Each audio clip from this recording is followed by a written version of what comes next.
तो आज हम लोग बात करेंगे त्रिकोणमिति के बारे में और त्रिकोणमिति के परिचय, यानी उसके बारे में जितना भी बातें होता है, कैसे कैसे एग्जाम में आता है, कहाँ से आता है, क्यों आता है, आएगा तो हम क्या करेंगे, उन सभी पहलुओं पर क्या करेंगे, हम विचार करेंगे। देखिए त्रिकोणमिति के बारे में सबसे पहले जो अध्ययन किए थे वो थे आपका पाइथागोरस।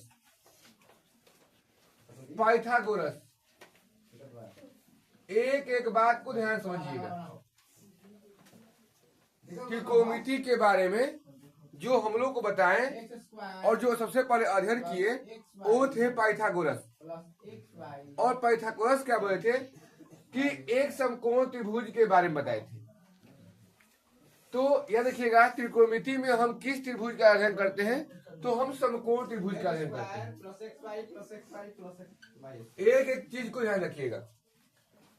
पाइथागोरस ने किस त्रिभुज पर अपना विचार रखा, तो यह बोलिएगा समकोण त्रिभुज पर। त्रिकोणमिति में हम किस त्रिभुज पर अध्ययन करते हैं, तो बोलिएगा समकोण त्रिभुज पर। यानी पाइथागोरस ने समकोण त्रिभुज के बारे में बताया और त्रिकोणमिति में भी हम लोग समकोण त्रिभुज के बारे में हम लोग अध्ययन करते हैं। समकोण त्रिभुज कहते किसे हैं? जिस त्रिभुज का एक कोण 90 डिग्री हो उसे समकोण त्रिभुज कहते हैं। जिस त्रिभुज का एक कोण 90 डिग्री होता है उस त्रिभुज को समकोण त्रिभुज कहा जाता है। अब ध्यान रखिएगा, त्रिभुज में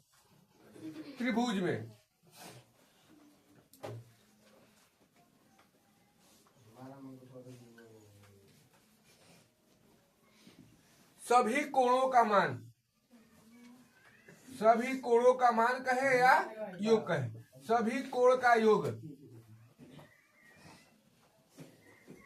180 होता है, 180 डिग्री होता है। त्रिभुज में सभी कोणों का योग 180 डिग्री होता है। अब देखिए, त्रिभुज कोई भी हो, आप याद रखिएगा, त्रिभुज कोई भी हो, उसके अंदर बने कोणों का योग 180 डिग्री होता है। जब हम लोग बात समकोण की कर रहे हैं तो समकोण में एक कोण का मान 90 डिग्री हो जाता है, तो समकोण में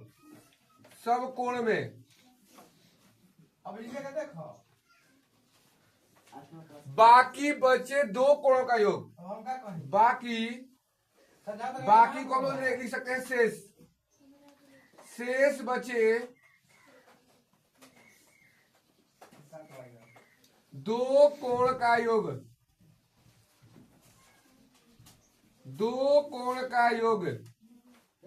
90 डिग्री होता है।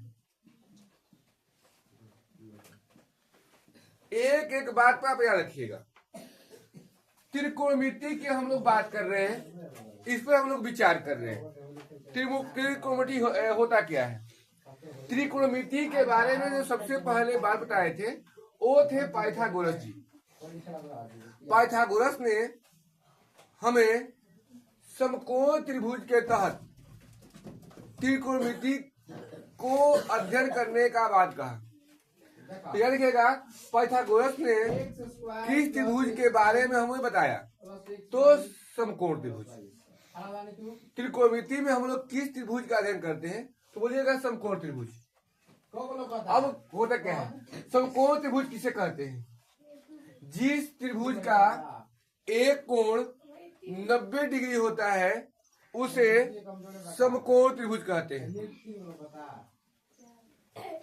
तो त्रिभुज में बने सभी कोणों का योग कितना होता है, तो त्रिभुज में सभी कोणों का योग 180 डिग्री होता है।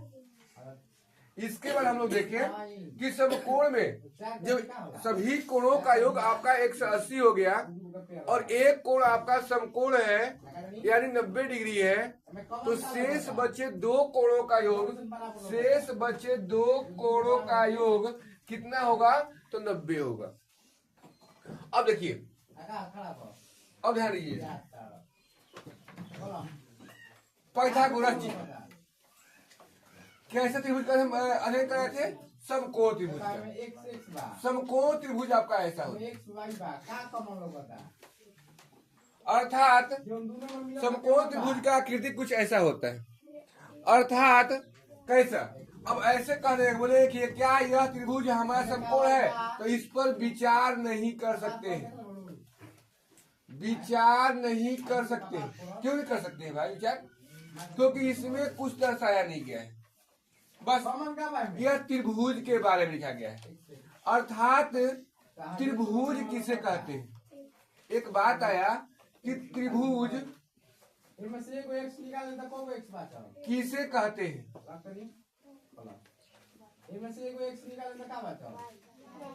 एक क्वेश्चन हमारे मन में आया कि आखिर त्रिभुज किसे कहते हैं? कब से आप समकोण त्रिभुज, यहाँ पर त्रिभुज लिखे, यहाँ पे त्रिभुज लिखे हैं, तो आखिर समकोण त्रिभुज में त्रिभुज जो आ रहा है, ये त्रिभुज होता क्या है? तो आप बोलिएगा।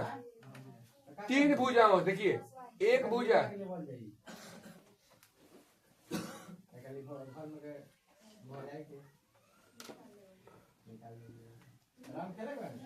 एक भुजा आपका ए बी है,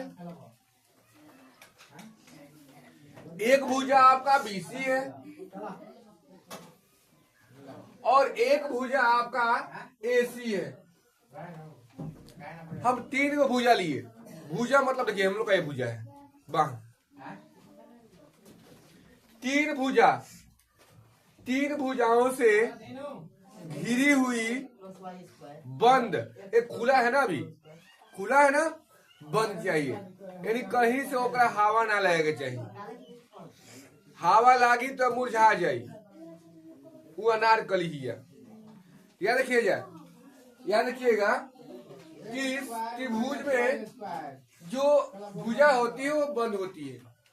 तो तीन भुजाओं से, एक भुजा, दो भुजा, तीन भुजा, तीन भुजाओं से मिलकर बन गया एक भुजा, दो भुजा, तीन भुजा। तीन भुजाओं से मिलकर बनी बंद ज्यामितीय आकृति को, बंद हो गई ABC। तीन भुजाओं से मिलकर बनी बंद ज्यामितीय आकृति को त्रिभुज कहते हैं। अब आप लोग त्रिभुजा मत रख लीजिएगा कि त्रिभुजा कहीं आने वाला है, इसी को त्रिभुजा कहते हैं। ऐसा समोसा आकार होता है या पराठा आकार होता है। ध्यान दीजिए कि दिया गया चीकू का भी कलर संख्या होता है ना, चीकू, तो चीकू नहीं है, खामा जाइएगा इसको। ये आपका त्रिभुज था, तीन भुजाओं से मिलकर, मिल गई तीनों, बंद हो गई ज्यामितीय आकृति को त्रिभुज कहते हैं। त्रिभुज के अंदर सभी कोणों का योग 180 डिग्री होता है। हमने त्रिभुज पढ़ लिया। अब देखिए, इसी त्रिभुज का एक प्रकार होता है समकोण त्रिभुज। कौन त्रिभुज? समकोण त्रिभुज। हमने बोला जिस त्रिभुज का एक कोण 90 डिग्री हो उसी को समकोण त्रिभुज कहते हैं। यानी हम बात कर रहे हैं समकोण त्रिभुज का। ये त्रिभुज था, अब है समकोण त्रिभुज। समकोण त्रिभुज,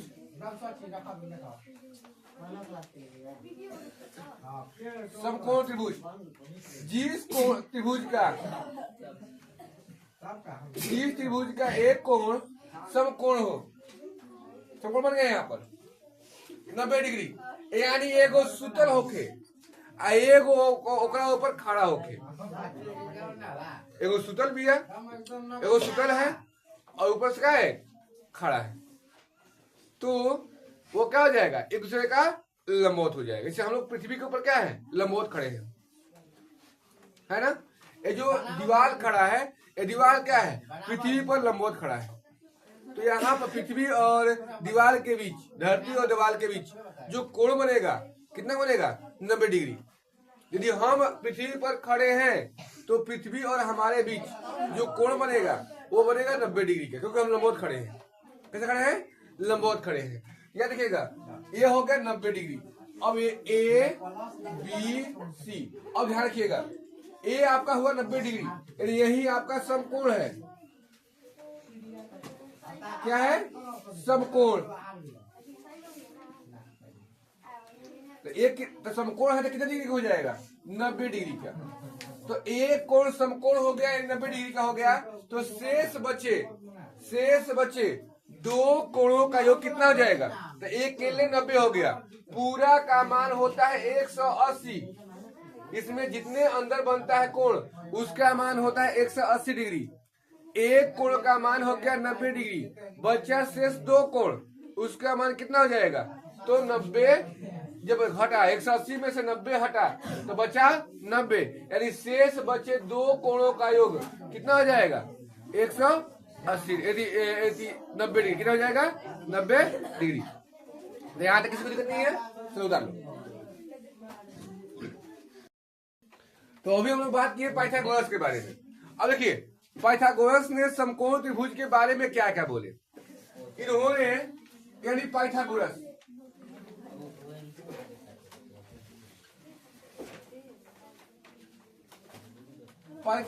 ने समकोण त्रिभुज के बारे में विचार रखे थे। कौन त्रिभुज? समकोण त्रिभुज।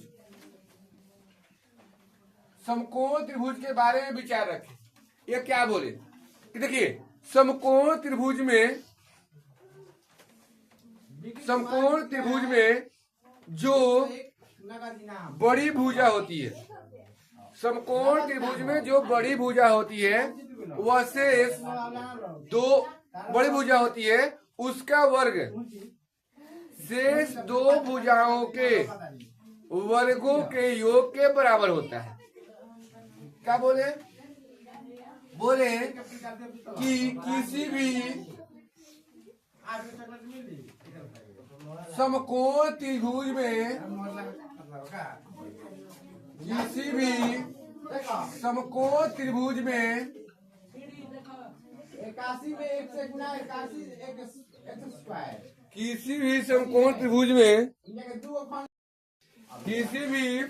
समकोण त्रिभुज में जो बड़ी भुजा का वर्ग होता है,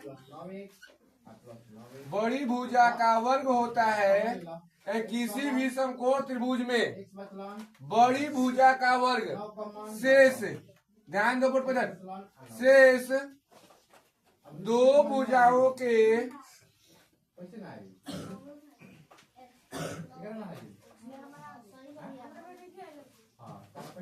वर्गों के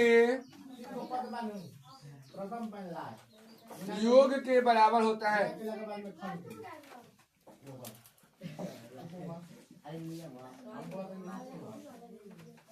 इन्होंने बोले कि किसी भी समकोण त्रिभुज में जो बड़ी भुजा होती है उसका वर्ग शेष दो भुजाओं के वर्गों के योग के बराबर होता है। अब देखिए, ये आपका था समकोण त्रिभुज,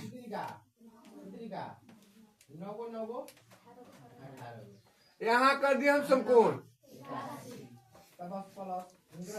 यही था आपका समकोण त्रिभुज। यहाँ ए बी सी, यहाँ कर दिए समकोण। अब ध्यान दीजिए, इसमें जो बड़ी भुजा है, बड़ी भुजा को कहते हैं कर्ण। याद रखिएगा, बड़ी भुजा को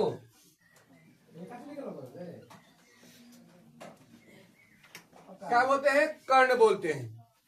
क्वेश्चन पूछेगा कोई कि किसी भी समकोण त्रिभुज में बड़ी भुजा को और किस नाम से जाना जाता है, तो बोलिएगा कर्ण के नाम से। और ध्यान दीजिएगा, अब बचा दो भुजा, एक लंब और एक आधार। जो रेखा खड़ी हो किसी के ऊपर तो वह समकोण, वह क्या होती है? लंब होती है। और जो सोई हुई होती है, ये जो आधार होता है वो आपका समझिए कि हम आधार, पृथ्वी हमारा आधार है, हम उसमें क्या है, खड़े हैं। तो जो हमारा बेस होता है, यानी बीसी हमारा बेस हो गया, इस पर क्या है, एसी खड़ी है अभी फिलहाल में, तो क्या हो जाएगा, ये आपका आधार हो जाएगा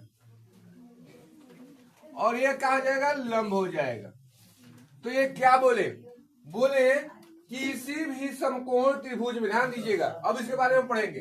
किसी भी समकोण त्रिभुज में जो बड़ी भुजा का वर्ग होता है वह शेष दो भुजाओं के वर्गों के योग के बराबर होता है।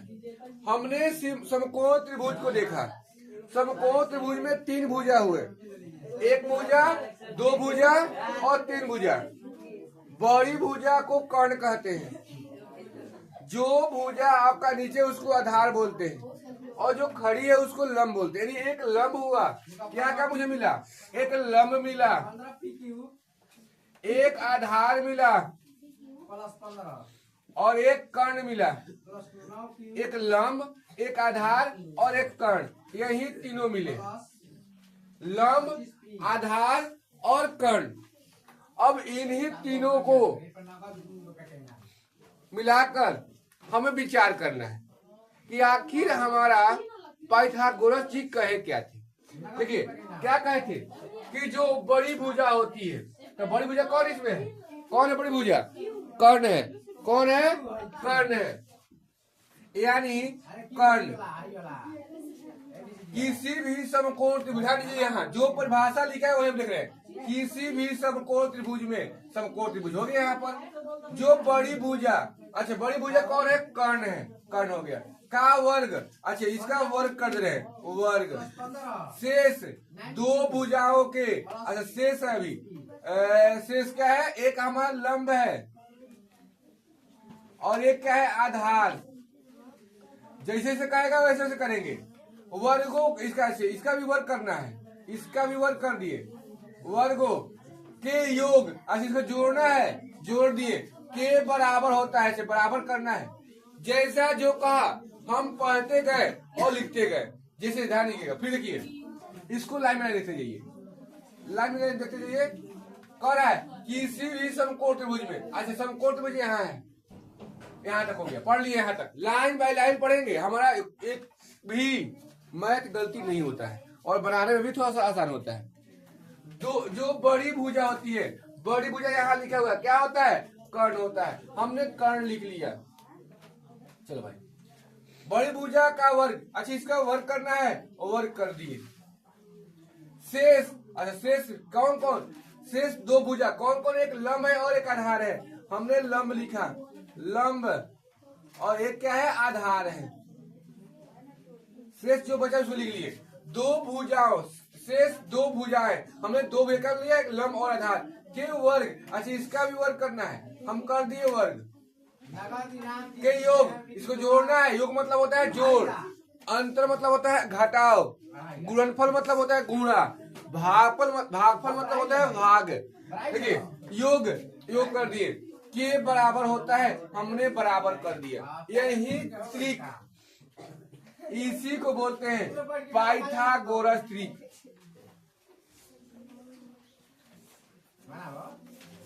पाइथागोरस त्रिक, देखिए कैसे होता है, इसी को बोलते हैं पाइथागोरस त्रिक। कर्ण स्क्वायर बराबर लंब का स्क्वायर प्लस आधार का स्क्वायर। अब देखिए इसी से बनता है परिभाषा। पाइथागोरस ने क्या बोले, तो पाइथागोरस ने समकोण त्रिभुज के बारे में बताते हुए यह बोले, पाइथागोरस ने समकोण त्रिभुज के बारे में बताते हुए यह बोले कि किसी भी समकोण त्रिभुज में जो बड़ी भुजा होती है उसका वर्ग शेष दो भुजाओं के वर्गों के योग के बराबर होता है। इसी त्रिक को पाइथागोरस का त्रिक कहते हैं। क्या बोलते हैं, पाइथागोरस का त्रिक। तो अब हम लोग पाइथागोरस का त्रिक को अच्छा से अध्ययन कर लिए कि पाइथागोरस ने इस त्रिक को बनाया कैसे और क्या क्या बोले हैं। अब इसको अच्छे से आप लोग उतार लीजिए। तो पाइथागोरस ने हमें कौन सा ट्रिक दिया था पाइथागोरस हम लोग ट्रिक दिए थे, कौन दिए थे? कर्ण स्क्वायर बराबर लंब का स्क्वायर प्लस आधार का स्क्वायर। अब देखिए, इसी से हम लोग अलग अलग टाइप का सूत्र बनाते हैं और वह सूत्र हमारे मैथ में बहुत ही उपयोगी होता है। अब देखिए इसको कैसे कैसे बनाते हैं, आइए देखिए। पहला का क्या है? कर्ण का स्क्वायर है, ये ट्रिक हम लोग का है। किसका ट्रिक? ट्रिक है और ट्रिक है किसका है? पाइथागोरस का। ठीक है, अब ध्यान दीजिएगा, क्या दिए थे? कर्ण स्क्वायर बराबर लंब का स्क्वायर प्लस आधार का स्क्वायर, आधार का स्क्वायर। अब देखिए, कर्ण यही रहेगा, कर्ण को यही रखें, कर्ण को यही रखेंगे तो क्या हो जाएगा? लंब यहां आएगा और यहां आधार आएगा का स्क्वायर।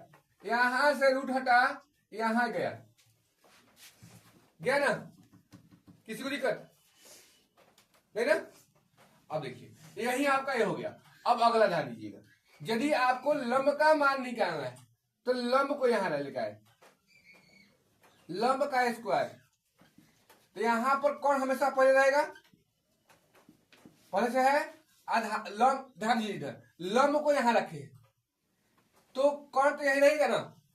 आधार को भेजेंगे, इधर भेजेंगे ना, लंब को ही रखेंगे, लंब यही तुम्हारा मान निकालना है तो कर्ण को इधर भेजेंगे ना, तो लंब यहां रख गया, आधार इधर आएगा कर्ण के पास, तो कहा जाएगा? प्लस में है तो माइनस में हो जाएगा।